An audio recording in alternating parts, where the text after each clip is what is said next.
ഈശോയിൽ പ്രിയപ്പെട്ട ദൈവമക്കളെ, യേശയ്യാ പ്രവാചകൻ്റെ പുസ്തകം 53-ാം അധ്യായം 5-ാം തിരുവചനം, അവൻ്റെ ശരീരത്തിലേറ്റ ക്ഷതങ്ങളാൽ നാം സൗഖ്യം പ്രാപിച്ചു. ഈശോയിൽ പ്രിയപ്പെട്ട ദൈവജനങ്ങളെ, ഈശോയുടെ ശരീരത്തിൽ സഹിച്ച വേദനകൾ, ഈശോയുടെ ശരീരം മുഴുവൻ കീറി മുറിക്കപ്പെട്ടു. 13-ാം നൂറ്റാണ്ടിൽ ജീവിച്ചിരുന്ന സഭയിലെ വിശുദ്ധയായ വിശുദ്ധ ബ്രിജിറ്റയ്ക്ക് ഈശോ നേരിട്ട് വെളിപ്പെടുത്തിയ ചില പീഡാനുഭവങ്ങളുണ്ട്. ഈശോയുടെ ശിരസിൽ 72 മുള്ളുകളാണ് തറച്ചത്. ഈശോയുടെ ശരീരത്തിൽ 5600-ലധികം പ്രാവശ്യം ചമ്മട്ടി കൊണ്ടടിയേറ്റു.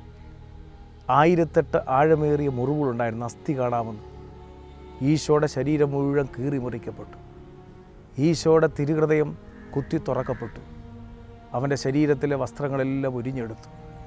മണിക്കൂറുകൾ ഈശോ നമുക്ക് വേണ്ടി കുരിശിൽ സഹിച്ചു. എന്നാൽ പ്രിയപ്പെട്ടവരെ, ഈശോയുടെ ശരീരം മുഴുവൻ കീറി മുറിക്കപ്പെട്ടിട്ടും മുറിക്കപ്പെടാത്തൊരവയവം ഈശോയ്ക്കുണ്ട്. ഈശോയുടെ സ്നേഹമുള്ള മുറിക്കപ്പെടാത്ത മനസ്സ്.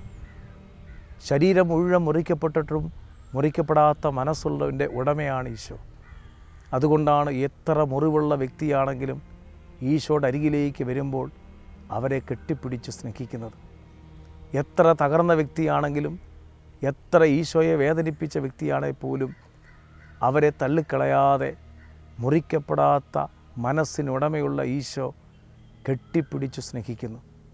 പ്രിയപ്പെട്ട ദൈവമക്കളെ, നമ്മുടെ എത്ര വലിയ മുറിവാണെങ്കിലും, മനസ്സിലേറ്റ ക്ഷതങ്ങളാണെങ്കിലും, അത് ഈശോയുടെ മുറിക്കപ്പെടാത്ത, തകരാത്ത ആ മനസ്സിലേക്ക്, ആ ഹൃദയത്തിലേക്ക് ചേർത്ത് വെച്ച് നമുക്ക് പ്രാർത്ഥിക്കാം. ദൈവം നമ്മളെല്ലാവരെയും കൃപയാൽ നിറയ്ക്കട്ടെ. ആമേൻ.